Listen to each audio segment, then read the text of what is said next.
It's Tuesday, July 8th. I'm Andrew McKeever, and we're here back today with Alyssa Johnson, who is the Community Visitor Director for the Vermont Council on Rural Development. The Council on Rural Development is a nonprofit organization which works in several ways with communities around the state, and one of them is organizing community visits. And one is happening right now here in Sunderland. Sunderland Shines. We had the kickoff on June 18th, and the second installment of the visit will be happening next Wednesday in July 16th at the Sunderland Elementary School. So earlier we had the opportunity to talk with Alyssa about the community visit, and hopefully she's back here today to tell us what's going to be happening next in the second round on the 16th of July. So, Melissa, I was thinking, though, maybe the place to start here is to have you remind us a little bit about what exactly is involved in a community visit. It's a three-part process, basically, but what goes on over the course of those three parts? Awesome. Thanks, Andrew. Yeah, happy to be back. As you said, the community visit process is really a three-step process for the community. So we've been really excited to kick off in Sunderland. We actually started even back in May before this last June meeting with a planning group of Sunderland residents who helped us come up with the forum topics for the meeting in June and helped get the word out. And I can say you all did an incredible job. Andrew, you're part of that team, but we had about 100 folks come out to that meeting on June 18th, and it was really all about gathering ideas. So we heard from people in 4 different forums, also from an online survey, a youth forum with 5th and 6th graders, and it was all about generating ideas for what do people want to see for the future of Sunderland. So that was that first step, all that idea gathering. We have pages and pages of notes.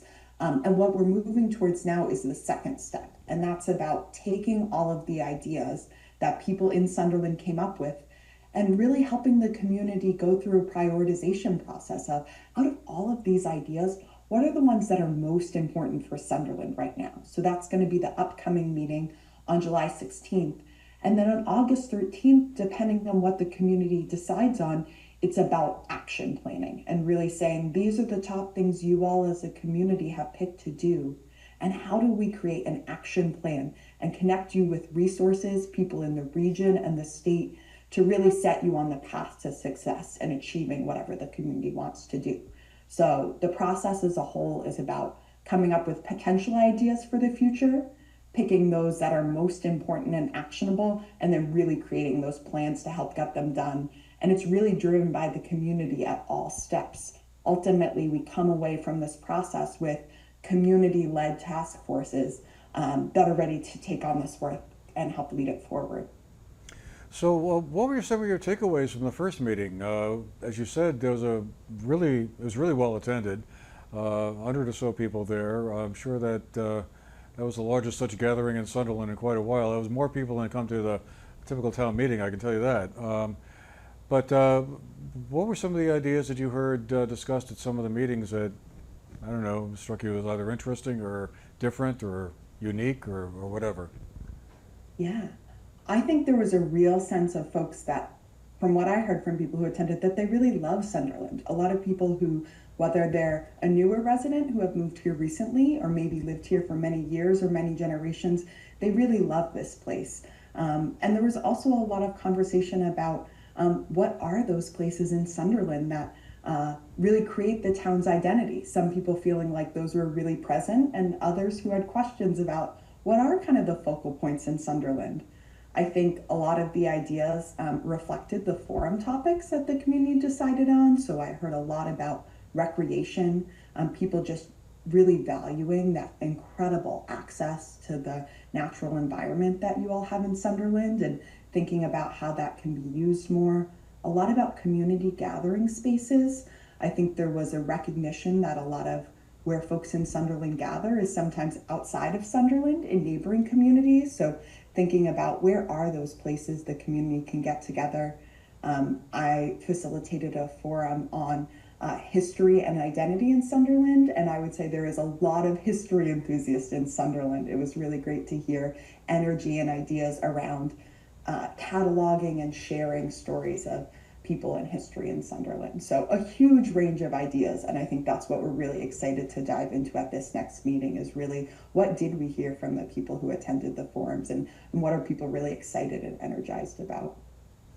I was wondering if, I would imagine most of the community visits that you've done are in towns where there's actually a town, a downtown section, and a main crossroads, let's say.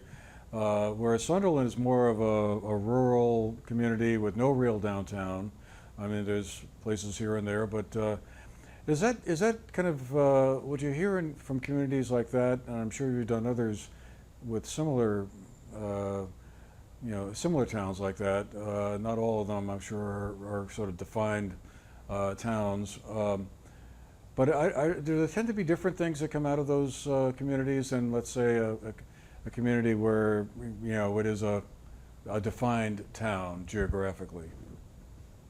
Yeah, I mean, I think in general, we do find that the community visits are really tailored to the community and its identity. And I think we do work in a lot of smaller rural places, particularly in the Northeast Kingdom. We worked up in Franklin County last year. So I think it's not uncommon to have towns that recognize in Vermont, there's the town identity itself, but also that sometimes relates to a regional area. So we do have towns that do have a lot of folks where folks are commuting to other places. And I think what comes out of them does vary. One example, maybe on the totally opposite end, that I do find really interesting, we worked in Milton, which is significantly larger than Sunderland. I want to say 11,000 residents. One of their priorities was actually to create a downtown center.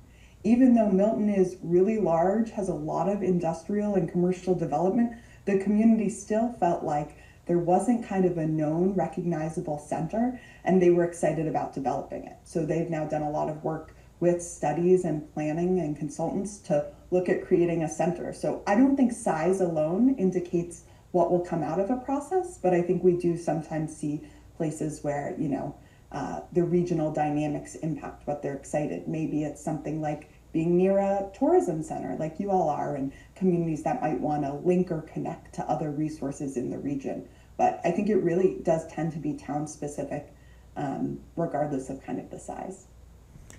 So at this next meeting then on July 16th, building on the conversations that occurred back in June, and then looking forward to the third part in August. At that third meeting, will these ideas be just further crystallized and groups of people kind of gathered into task forces or whatever to execute them? I'm wondering, is that really the hard part, is to kind of translate some of the ideas that get spoken of and the excitement that gets generated, but then you actually have to go out and execute. Is that challenging for some of the communities after the visit is over? I think a couple of things. I think I certainly wouldn't promise that it's easy, but I think we do everything we can to kind of set up groups for success. So there's a couple of things. I think the first part that I don't know if I'd say it's hard, but it is, a challenging and robust process is this next meeting, which is deciding on priorities. And again, that's not something we dictate, that's something the community decides. And I think that's one of the first steps towards success, because at this next meeting, we're going to look at all the ideas from the forums. There's an opportunity to add ideas. Maybe we missed something, or maybe someone couldn't come to the first meetings and still has an idea they feel like is really important. But most of the time, we're going to spend all together as a full group on July 16th talking about what ideas are most important and are most actionable. What are those things that the town itself can control? I think we recognize there are some maybe challengers or ideas that might go way beyond a town. So part of the conversation we're going to have with the whole community is, what are people excited and motivated about? Because we want to come up with priorities that there's people who have the energy and motivation to move forward with next steps and be excited about them. So that's the first process, is really having that conversation with the community about what priorities people are most excited about. And they might be hard and challenging, but if you have people who are excited, I think that's a first step towards success. And then, as you said, in August, depending on what those priorities are, we then look to other towns that have maybe done that work before, or what resource providers are available in the state or the region to really help Sunderland take the next steps and move them forward. We know that it takes support from outside organizations and entities, and that's why we invited them to the first meeting to listen in. And I think they're excited to hear what Sunderland is excited about and how they might be able to pitch in to help move things forward. So the whole focus of that meeting in August really will be exactly what you're saying. Okay, we've decided on this priority. What are the first steps we want to take to move it forward? I think we also were candid that sometimes you want to go for some of that low hanging fruit or an early win.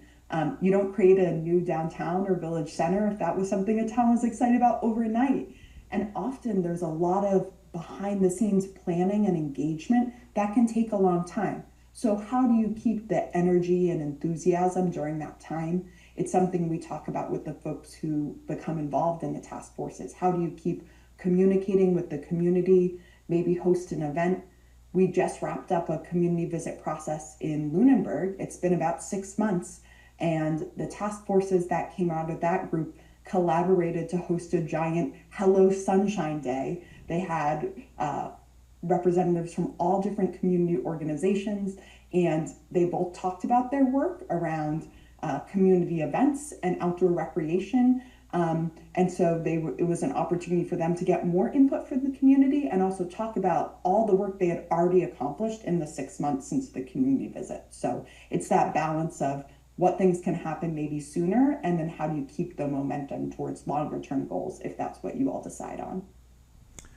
You know, and one of the things that struck me at the first meeting there last month, and I've also heard this from a number of other people since then I've spoken to, were talking about the first gathering, was that it was really, I think, very pleasant for a lot of people to actually come together in large numbers in their community, because I mean, since the pandemic and everything, that sort of began to be not as commonplace, shall we say, as may have been the case before. And I think for a lot of people who had been kind of not being quite as social as they might have been in the past, this was an opportunity to kind of not only see some people they hadn't seen in a while, but for that sort of feeling of the entire community gathering together was kind of a very powerful one for a lot of people. Yeah.